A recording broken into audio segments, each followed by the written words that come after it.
प्रिय छात्रों, मैं डॉक्टर देवेंद्र पांडे, प्रवक्ता HRD inter college Biswa Sitapur आप सभी का रसायन विज्ञान की इस कक्षा में स्वागत करता हूं।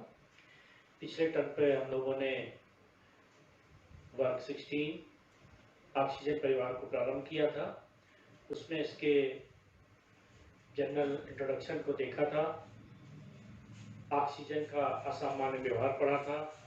उसके आगे आज हम ऑक्सीजन के निर्माण से प्रारंभ करते हैं।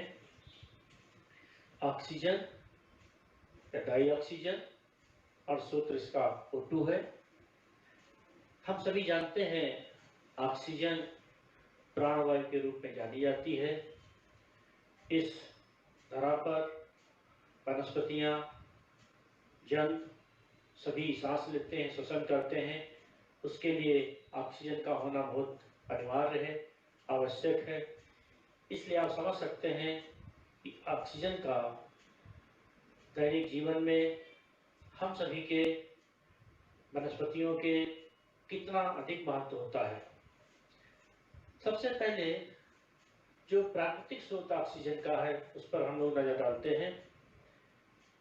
हम लोगों ने प्रकाश संश्लेषण की एक प्रक्रिया का नाम सुना है। जो वनस्पतियां होती हैं हरे रंग की, उनमें क्लोरोफिल उपस्थित होता है। वो वायुमंडल की कार्बन डाइऑक्साइड को अवशोषित करके, जड़ों से पानी को अवशोषित करके, कार्बोहाइड्रेट के साथ साथ ऑक्सीजन का निर्माण करती हैं। तो जो ऑक्सीजन का जो नेचुरल स्रोत है यही होता है। प्रयोगशाला में हम लोग कैसे बनाएंगे? प्रयोगशाला में पोटेशियम क्लोराइड को मैग्नीशियम डाइऑक्साइड की उपस्थिति में जब गर्म करते हैं तो ऑक्सीजन गैस उत्पन्न होती है। यहाँ पर MnO2 उत्प्रेरक का कार्य करता है। अगर हम बिना MnO2 के भी इसको पोटेशियम क्लोराइड को गर्म करेंगे तब भी ऑक्सीजन उत्पन्न होगी, लेकिन उसके लिए अधिक टेम्परेचर की आवश्यकता होती है। MnO2 की उपस्थिति में शीघ्रता से ऑक्सीजन प्राप्त होने लगती है। अब हम ऑक्सीजन के प्राप्त करने की कुछ अन्य विधियों पर नजर डालते हैं। इसमें देखें आप, यहाँ पर मैंने 3 इक्वेशंस ले रखे हैं। इक्वेशंस बहुत ज़्यादा भी हो सकती हैं, लेकिन जो एग्जामिनेशन के लिए भी महत्वपूर्ण है, मैंने उन इक्वेशंस को सिलेक्ट किया है। H2O2 यानी पेरोक्साइड, हाइड्रोजन पेरोक्साइड, ये भी अपघटित होकर के ऑक्सीजन उत्पन्न करता है। KMnO4 पोटेशियम परमैंगनेट को गर्म करने पर पोटेशियम मैंगनेट MnO2 के साथ में ऑक्सीजन उत्पन्न होती है। साथ ही साथ पोटेशियम डाइक्रोमेट, इसको भी गर्म करने पर ऑक्सीजन गैस उत्पन्न होती है। ये दोनों KMnO4 और K2Cr2O7, ये दोनों हमारे पाठ्यक्रम में भी हैं डी ब्लॉक में, तो वहां पर भी दोनों इक्वेशंस हमारे लिए काम आएंगी। अब अगला पॉइंट हम लोग देखते हैं, औद्योगिक निर्माण। अगर हमको बड़े पैमाने पर, लार्ज स्केल पर ऑक्सीजन का प्रोडक्शन करना है तो कैसे करेंगे? हम लोग पहले से जानते हैं कि इस वायुमंडल में लगभग 21% ऑक्सीजन उपस्थित है। वही हमारा मुख्य स्रोत है, वहीं से हम ऑक्सीजन को प्राप्त कर सकते हैं। लेकिन आप जानते हैं वायुमंडल में जो गैसें उपस्थित होती हैं उसमें नाइट्रोजन का 78% हिस्सा होता है और भी कई गैसें उसमें उपस्थित हैं। तो वहां से हम उसको कैसे अलग करेंगे, कैसे प्राप्त करेंगे, इस पर हम ध्यान देते हैं। वायु का प्रभावी आचरण करने पर जो वायु का बड़ा हिस्सा नाइट्रोजन गैस का है वो 77 केल्विन टेम्परेचर के ऊपर द्रवित हो जाती है। इस गैस को द्रवित करके अलग कर लेते हैं। द्रवित करने के बाद जो वहां पर गैस शेष बचती है उसमें ऑक्सीजन होगी। उसको हम इस ऑक्सीजन गैस को जो लोहे के बेलनाकार सिलेंडर होते हैं उनमें स्टोर कर लेते हैं, उसमें एकत्रित कर लेते हैं। अब इसके निर्माण के बाद में हम लोग ऑक्सीजन के प्रॉपर्टीज पर आते हैं। देखिए, ऑक्सीजन रंगहीन, गंधहीन, स्वादहीन गैस होती है और ये गैस जल में घुलनशील है। महत्वपूर्ण बात एक और आपको समझना है, कल भी मैंने आपको बताया था असामान्य व्यवहार में जो ऑक्सीजन होती है वह अनचुंबकीय गुण प्रदर्शित करती है, क्योंकि उसमें हाइड्रोजन इलेक्ट्रॉन उपस्थित होते हैं।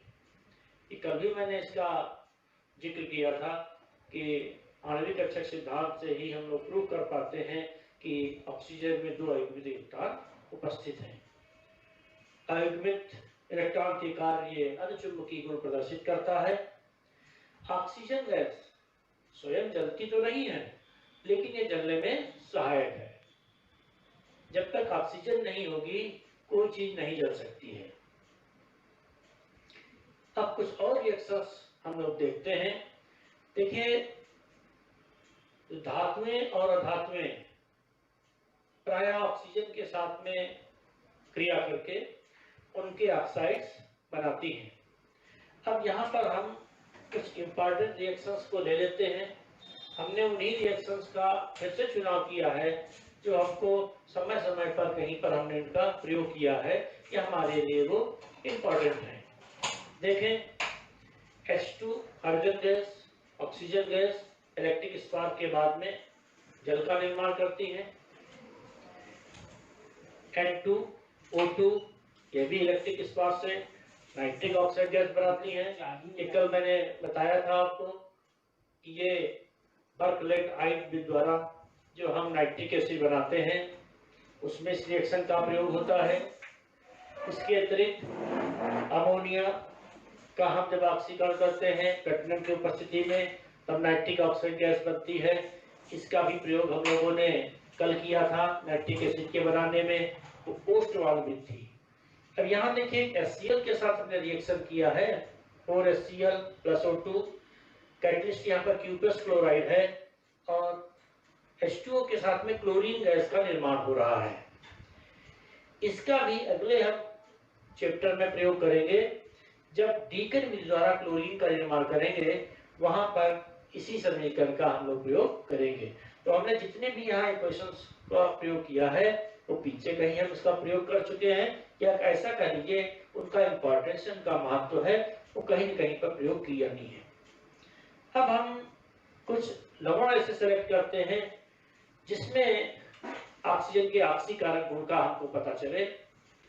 यहाँ देखिए, अक्सर क्वेश्चन आता है बोर्ड एग्जामिनेशन में, क्या होता है जब फेरस सल्फेट के जलीय विलयन में कुछ प्रवाहित करते हैं तो फेरिक सल्फेट बनता है, या ऐसे कह देते हैं कि फेरस सल्फेट से फेरिक सल्फेट बनाइए, स्टेरस क्लोराइड से स्टेरिक क्लोराइड बनाइए। या तो यौगिक परिवर्तन में पूछ लेते हैं या कह देते हैं कि इसमें इसके जलीय विलयन में ऑक्सीजन प्रवाहित किया गया तो क्या होगा, या कह दिया HCl के जलीय विलयन में SnCl2 के जलीय विलयन में ऑक्सीजन प्रवाहित करते हैं तो क्या होगा।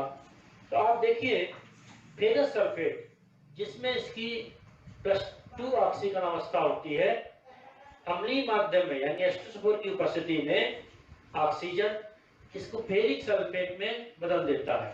देखिए, फेरिक सल्फेट में उसकी ऑक्सीकरण अवस्था +3 है, इसका ऑक्सीकरण कर दिया। इसी तरीके से आप स्टेनस क्लोराइड में देखेंगे तो Sn की यहाँ पर +2 ऑक्सीकरण अवस्था है, और जब स्टेरिक क्लोराइड बन जाएगा तो यहाँ पर इसकी +4 ऑक्सीकरण अवस्था हो जाती है। इस प्रकार से इसका ऑक्सीकरण हो गया। ये इसका ऑक्सीकरण गुण यहाँ से प्रदर्शित हो रहा है। एक बात और यहाँ पर ध्यान दीजिए, यहाँ पर फेरस सल्फेट के साथ में हमने H2SO4 अम्ल का चुनाव किया है, SnCl2 के साथ में HCl का हाइड्रोक्लोरिक अम्ल का चुनाव किया है। इसलिए ऐसा किया है क्योंकि यहाँ पर सल्फेट्स की संख्या हमें बढ़ानी है, तो यहाँ पर H2SO4 लिया। ऐसा नहीं कर सकते कि यहाँ पर HCl ले लें। यहाँ पर हमें इसमें Cl परमाणुओं की संख्या बढ़ानी है, तो हमने यहाँ पर जो एसिड का चुनाव किया है वो HCl ले लिया, जिससे Cl की संख्या वहां पर बढ़ जाए। यद्यपि हम दोनों हैं, लेकिन जो माध्यम का चुनाव करेंगे तो इस बात का भी ध्यान रखना है कि ऑक्सीकरण के बाद में कौन कौन सी उसमें जो पार्ट है उनकी संख्या को बढ़ाना है। अब इसके ऑक्सीकारक गुण के बाद में हम इसके इंपॉर्टेंस, इसके उपयोग पर आ जाते हैं। वैसे तो ये प्राणवायु है, इसका बहुत ही ज़्यादा उपयोग है, पहले मैंने आपको प्रारंभ में ही बता रखा है। इसके उपयोग में सबसे पहले यही उपयोग होगा कि ये श्वसन के लिए आवश्यक है, चाहे वनस्पतियां हो या जंतु हो, ऑक्सीकारक हो। अभी मैंने ऑक्सीकारक इसके गुण की चर्चा की। दहन, जलाने में वायु का यानी ऑक्सीजन का इंपॉर्टेंस होता है, बिना उसके कोई चीज नहीं जल सकती है।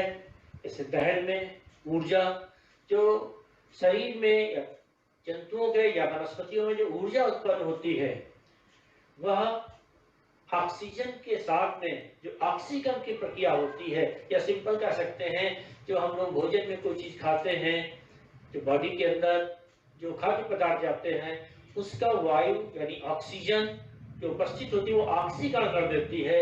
ऑक्सीकरण के बाद में ही हमको शरीर को ऊर्जा प्राप्त होती है।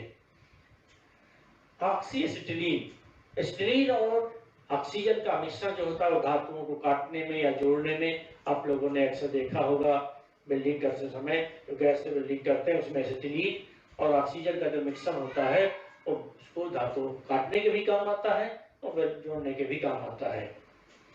लिक्विड ऑक्सीजन, हाइड्रोजन और लिक्विड हाइड्रोजन ये रॉकेट में नोदक के रूप में वहाँ उसमें प्रयोग किया जाता है।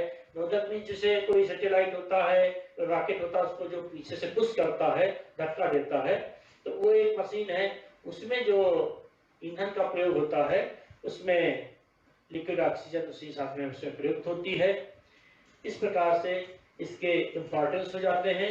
और इसके बाद में ऑक्सीजन के बाद में ऑक्सीजन का तो दूसरा यौगिक ओजोन है, उसका हम लोग अगले इसमें चर्चा करते हैं। अब इसमें हम लोग अगले टॉपिक पे पहुंचते हैं। Ozone, O3। ओजोन मीन्स मैं सूंघता हूँ। असल में जो ओजोन होती है इसकी हल्की सी गंध आती रहती है। इसका अगर आपको एहसास करना है, नाम के ऊपर है, तो जहाँ पर धातुओं की बिल्डिंग होती है वहाँ आप कुछ क्षण के लिए रुक जाएं तो आपको लगेगा कि वहाँ पर कोई विशेष प्रकार की गंध आपको महसूस हो रही है। तो जहाँ बिजली की बिल्डिंग होती है उन जगहों पर जो इलेक्ट्रिक स्पार्क होता है, तो वहाँ पर ऑक्सीजन इलेक्ट्रिक स्पार्क की उपस्थिति में वो ओजोन में बदल जाती है, तो वही हल्की हल्की वहाँ पर गंध आती रहती है, इसीलिए इसका नाम ओजोन पड़ गया है। ओजोन मीन्स मैं सूंघता हूँ। तो जहाँ धातुओं की बिल्डिंग हो रही होती वहाँ प्रकृति में ओजोन आपको मिल जाएगी। और आपने बहुत एक फेमस नाम सुना होगा, ओजोन परत। तो जो धरती से, पृथ्वी से करीब 20-30 किलोमीटर ऊपर जो लेयर है वहाँ पर ओजोन की परत होती है। ओजोन की परत वहाँ पर आप जानते हैं बरसात के समय में खूब बिजली कड़कती हुई आपको पता चलती है, महसूस होती है। तो ऊपरी हिस्से में वहाँ पर जो बिजली की वो कड़क होती है, उसी समय ऑक्सीजन रिएक्शन करके ओजोन में बदलती जाती है। तो ये प्रकृति में वायुमंडल में इस तरीके से ओजोन उपस्थित होती है। अब इसकी हम प्रिपरेशन की बात करते हैं, कैसे बनाएंगे प्रयोगशाला में। प्रयोगशाला में बनाने के लिए इसके लिए ओजोनाइजर शब्द पड़ा हुआ है, जिस विशेष यंत्र में ओजोन को बनाया जाता है। ओजोनाइजर, हमारे पास 3 प्रकार के ओजोनाइजर होंगे। Siemens ozonizer, Brodie ozonizer, Siemens Halls के ओजोनाइजर, उनमें से कोई भी हम प्रयुक्त कर सकते हैं। सबसे जो सरल है वो सीमेंस ओजोनाइजर है, जिसका हमने चित्र बना रखा है, आपके लिए बनाने में आसानी रहेगी। लेकिन तीनों में जो प्रक्रिया है, सिद्धांत है, वो सबका एक जैसा है। अब हम लोग सिद्धांत पर आते हैं। सिद्धांत में हम लोग किस रिएक्शन से बनाते हैं उसका इसमें वर्णन किया जाता है। तो देखिए, जो वायु होती है जब हम प्रयोगशाला में बनाएंगे तो उसके लिए शुष्क ऑक्सीजन का चुनाव करते हैं और न्यूरो विद्युत विसर्जन, मतलब साइलेंट इलेक्ट्रिक डिस्चार्ज, बिल्कुल शांत होना चाहिए। शांत क्यों करते हैं, इसका भी एक महत्वपूर्ण इसमें जानकारी हमको करना है। अगर आपने इलेक्ट्रिक डिस्चार्ज में टेम्परेचर बढ़ा दिया तो जो ओजोन होती है वो अपघटित हो जाती है, इसलिए बिल्कुल शांत विद्युत विसर्जन करते हैं, इसलिए वहां टेम्परेचर ना बढ़ने पाए। और जब ओजोन का निर्माण होता है ऑक्सीजन से, तो ये देखिए यहाँ पर डेल्टा H प्लस लिखा हुआ मीन्स ये एंडोथर्मिक रिएक्शन है, ऊष्माशोषी है, अर्थात ऑक्सीजन से ओजोन में बदलने के लिए टेम्परेचर की जरूरत है, लेकिन इस तरीके से उसको कंट्रोल रखेंगे कि टेम्परेचर बहुत ज्यादा ना होने पाए जिससे बनी हुई ओजोन अपघटित हो जाए। अब इस पे चित्र पर देखिए, ये संकेंद्री कांच की नली होती है जिसमें देखिए यू आकार की आपको नजर आ रही होगी। इसमें इस हिस्से से शुष्क ऑक्सीजन को प्रवाहित करते हैं और ऊपर इस नली के ऊपर नीचे देखिए दोनों साइड में, अंदर की साइड में और दोनों ऊपर की साइड में टिन की फॉइल उनकी परत लगी हुई, पन्नी लगी हुई है, पत्ती लगी हुई है और इसको प्रेरण कुंडली से जोड़ दिया गया है। जब शुष्क ऑक्सीजन यहाँ से प्रवाहित करेंगे और साइलेंट इलेक्ट्रिक डिस्चार्ज, अभी मैंने बताया था इलेक्ट्रिक डिस्चार्ज ऐसे करेंगे कि टेम्परेचर बहुत ज्यादा बढ़ने ना पाए, अन्यथा क्या होगा, ओजोन अपघटित हो जाएगी। तो जब इसमें इलेक्ट्रिक डिस्चार्ज करते हैं तो इसमें ओजोनीकृत ऑक्सीजन करीब 15% प्राप्त होती है, मतलब इसमें जो ओजोन बनेगी उसमें ऑक्सीजन मिक्स होता है, तो इसीलिए इसका नाम रखा गया है ओजोनीकृत ऑक्सीजन। तीनों विधियों में लगभग इसी तरीके से ओजोन का निर्माण होता है। किसी भी आप एक चित्र का चुनाव कर सकते हैं, उसका वर्णन करते हुए उसका निर्माण करेंगे। अब हम लोग उनके गुण पर आते हैं। जो ओजोन है ये विषैली गैस है, बहुत ज्यादा देर तक इसको हम सूंघ नहीं सकते हैं, इसका शोषण नहीं कर सकते हैं, मछली जैसी इसमें गंध आती है, जल में विलेय है और अगर इसको द्रवित किया जाता है तो ये हल्के रंग का द्रव दिखाई पड़ता है। ओजोन की भी रिएक्शंस बहुत ही इंपॉर्टेंट हैं। इसमें आप देखेंगे ओजोन ऑक्सीकरण अपचाय दोनों को प्रदर्शित करता है। अगर आपको याद हो 11th में ही मैंने आपको पहले H2O2 पढ़ाते समय बताया था कि ऑक्सीकारक गुण भी है और अपचाय गुण भी होता है। सबसे पहले ताप का प्रभाव देखते हैं, जो अभी आपको बता चुके हैं। ओजोन गर्म करने पर या टेम्परेचर बढ़ जाने पर उसमें ऑक्सीजन में विभक्त हो जाती है। ऑक्सीकारक गुण, ओजोन अपघटित होकर के देखिए नवजात ऑक्सीजन देती है, यही नवजात ऑक्सीजन ऑक्सीकारक का काम करता है या ऑक्सीकरण के लिए जिम्मेदार होता है। इसमें देखिए हमने कुछ एग्जाम्पल्स लिए हैं, ऐसे एग्जाम्पल्स लिए हैं जो बहुत ही प्रयुक्त होते हैं। अभी नाइट्रिक एसिड में भी इसमें से कई एग्जाम्पल्स को हमने चुना था। लेड सल्फाइड, ये ब्लैक कलर का होता है, ओजोन से रिएक्शन करके ओजोन इसका ऑक्सीकरण करके PbSO4, ये व्हाइट कलर का PbSO4 बना देता है। अभी आप देखें यहाँ पर PbS में ऑक्सीजन नहीं है और PbSO4 में 4 ऑक्सीजन है, मतलब इसने ऑक्सीजन को ग्रहण कर लिया है, तो PbS का ऑक्सीकरण हो गया और O3 क्या है, ये ऑक्सीकारक हो गया। जो ऑक्सीकारक होता है उसका स्वयं का अपचयन होता है, तो O3 O2 में अपचयित हो गई। अब आप देखिए H2S ओजोन के साथ देखिए पानी बना रहा और सल्फर बन गया, ये कोलाइडल सल्फर बनता है। जहां कहीं भी H2S का आप ऑक्सीकरण देखेंगे सल्फर में बदल जाता है तो वो कोलाइडल सल्फर पीले रंग का प्राप्त होता है। KI का आयोडीन में ऑक्सीकरण हो जाता है। अब जब KI का ऑक्सीकरण आपको समझना है तो आप देखें KI में यहाँ पर I की -1 ऑक्सीकरण संख्या होगी और यहाँ पर देखिए 0 होगी, तो आप देखें -1 से 0, यानी इसकी ऑक्सीकरण संख्या बढ़ रही, इसकी ऑक्सीकरण संख्या बढ़ रही होती, उसका ऑक्सीकरण हुआ और अभी मैंने O3 का बताया उसका अपचयन हो गया क्योंकि वो ऑक्सीकारक है। आप सिंपल समझना चाहें तो इसने एक ऑक्सीजन का त्याग कर दिया इसलिए इसका अपचयन हो गया। अब आप देखें फेरस सल्फेट फेरिक सल्फेट में बदल जाएगा।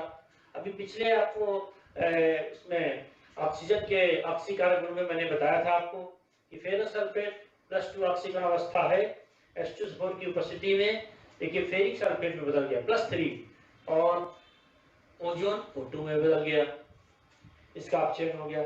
पोटेशियम फेरोसाइनाइड, यहाँ पोटेशियम फेरोसाइनाइड में देखेंगे तो इसमें फेरस की +2 ऑक्सीकरण अवस्था है पोटेशियम फेरोसाइनाइड में। ओजोन के द्वारा ऑक्सीकृत होने पर अब देखिए पोटेशियम K3 Fe6 बन गया है। अब यहाँ पर ऑक्सीकरण संख्या निकालेंगे तो आपने 11th में निकाला भी है, तो आप पाएंगे Fe के ऊपर +3 ऑक्सीकरण अवस्था, यानी इसका +3 आवेश आता है। तो इसमें फिर +2 ऑक्सीकरण अवस्था में है, यहाँ +3 ऑक्सीकरण अवस्था में है।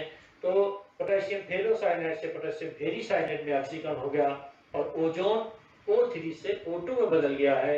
यह ऑक्सीकारक है तो इसका अपचयन हो गया।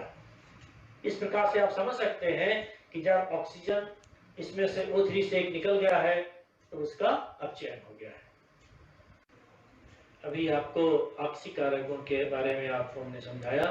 अब हम लोग अपचायक गुण के ऊपर आते हैं।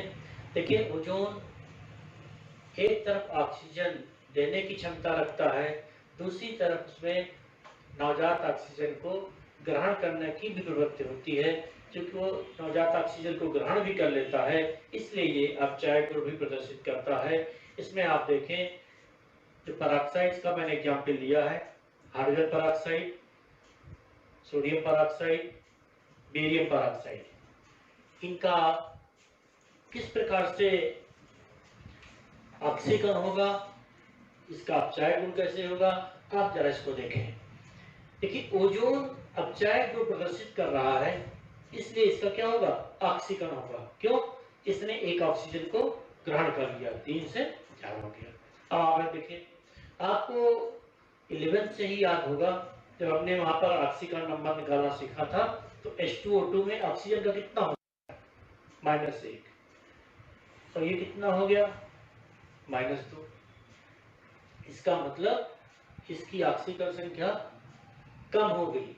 ऑक्सीकरण कम हो जाने का मतलब होता है इसका अपचयन होना। तो H2O2 का अपचयन हो गया और ऑक्सीजन का क्या हो गया, इसका ऑक्सीकरण हो गया।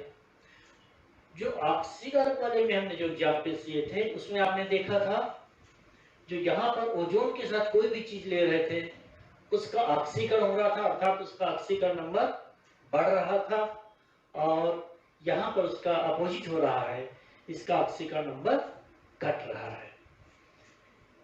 सोडियम पेरोक्साइड, उसमें भी सेम वही है, -6, -1 यहाँ, -2 यहाँ होगा, इसमें -1 और -2। अब इसका एक और इम्पॉर्टेंट गुण देखते हैं, विरंजक गुण। विरंजक गुण का मतलब होता है किसी रंगीन पदार्थ का रंग उड़ा देना या उसे रंगहीन कर देना, इसको विरंजक गुण कहते हैं। ओजोन का जो विरंजक गुण होता है, ये उसके ऑक्सीकारक गुण के कारण पाया जाता है। यह ऑक्सीकारक गुण के कारण ओजोन किसी रंगीन पदार्थ को रंगहीन करने की क्षमता रखता है। इसमें आप देखें, पहले वही ऑक्सीकारक गुण वाली रिएक्शन हम लेते हैं। ओजोन O2 और नवजात ऑक्सीजन देता है। यही नवजात ऑक्सीजन रंगीन पदार्थ के साथ क्रिया करके या रंगीन पदार्थ को रंगहीन पदार्थ में बदल देती है।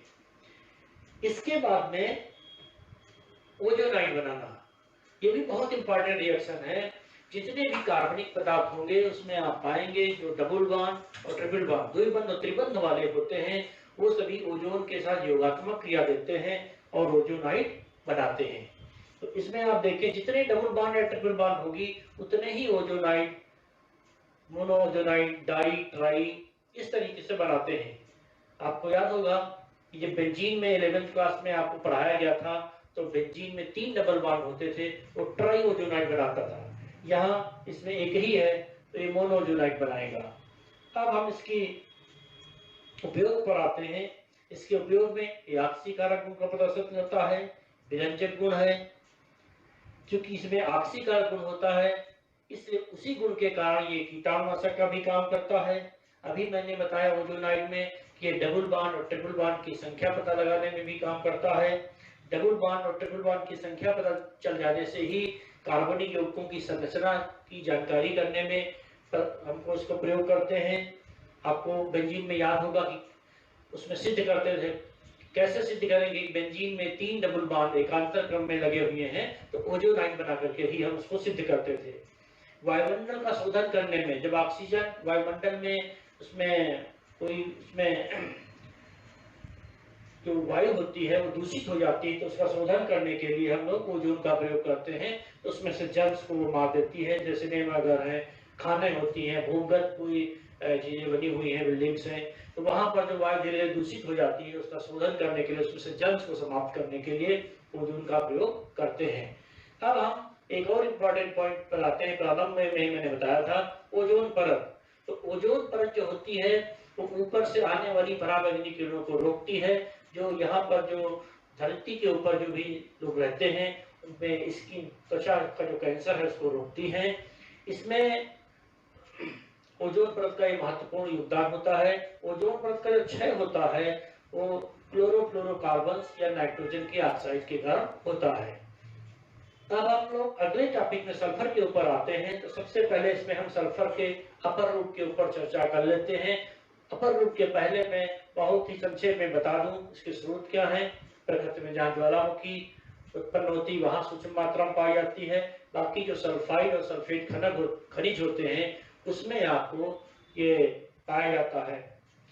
सल्फर के जो अपर रूप है, रोम्बिक या अल्फा सल्फर, ये ठोस पीला होता है। मोनोक्लोनिक या बीटा सल्फर, ये सुई के क्रिस्टल के आकार का होता, पीला होता है।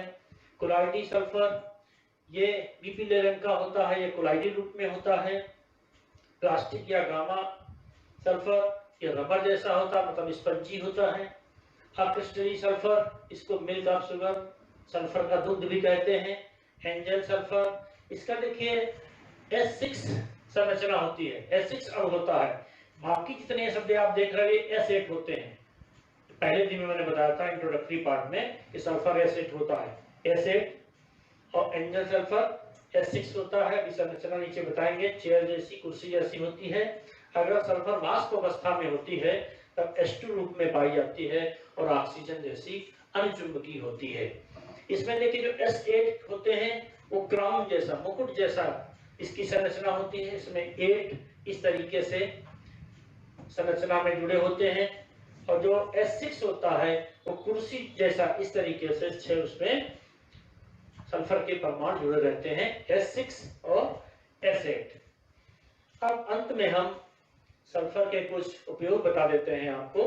देखें आप, जो सल्फर है, सल्फर दवाओं के रूप में इस्तेमाल होता है, फफूंदीनाशक भी होता है, कीटनाशक भी होता है, और पटाखे और माचिस में भी इसका प्रयोग किया जाता है।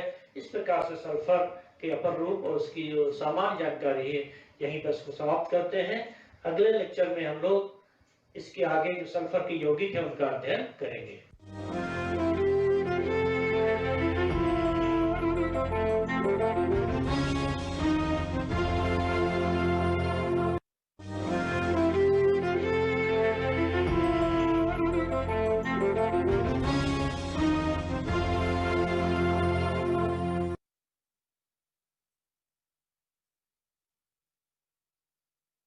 प्यारे बच्चों नमस्ते। मैं आरती सक्सेना, सहायक अध्यापिका, राजकीय बालिका इंटर कॉलेज सिंगार नगर, संस्कृत की आज की इस कक्षा में आप सबका बहुत बहुत स्वागत करती हूँ। आज हम आपको आपकी पाठ्य पुस्तक कथानाटक कौमुदी के प्रथम पाठ महात्मनः संस्मरणानि के द्वितीय भाग को पढ़ाएंगे। और आइए सबसे पहले हम आज के व्याख्यान की रूपरेखा आपको बताते हैं। आज सबसे पहले पुनरावृत्ति, जो भाग हमने आपको इससे पूर्व प्रथम भाग पढ़ा चुके हैं उसकी पुनरावृत्ति करेंगे।